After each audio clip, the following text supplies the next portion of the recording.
Pilu wanita terhutang biaya pengobatan 362 juta di RSMH, disiram air keras oleh suami yang menuduh selingkuh.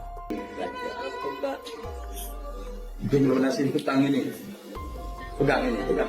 Nah, harus basah. Nah. Tragis dialami Suryani, seorang ibu rumah tangga asal Menten, Kecamatan Rambutan, Banyuasin yang disiram air keras oleh suaminya, hingga mengalami luka bakar hingga 83% dan membuatnya cacat seumur hidup. Atas kejadian tersebut, korban sempat membuat laporan ke SPKT Polda Sumsel pada 22 November 2024. Namun sayangnya, hingga kini pelakunya belum tertangkap dan berkeliaran bebas. Dalam laporan yang dibuat korban, kronologi peristiwa penyiraman itu terjadi ketika korban berangkat mengantar anaknya pergi sekolah. Lalu terlapor menghadang korban dan menyiramkan air keras ke arah wajah hingga mengenai tubuhnya. Kini untuk mendapatkan keadilan dan berharap pelaku segera ditangkap. Kuasa hukum Suryani, Sapriyadi Syamsuddin mengatakan, saat ini kondisi Suryani tak bisa banyak beraktivitas seperti biasa karena luka-luka yang dialami belum sembuh total.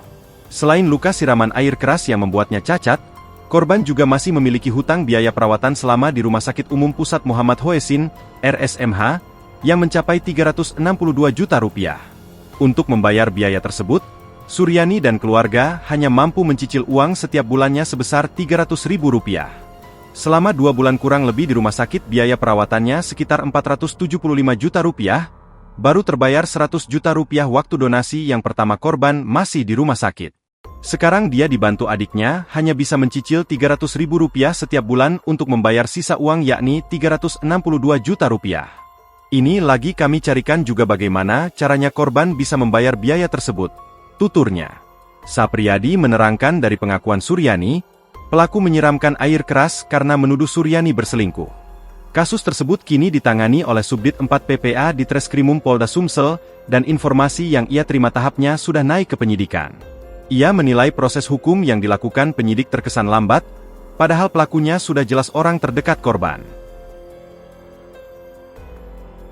Download Tribun X sekarang, menghadirkan lokal menjadi Indonesia.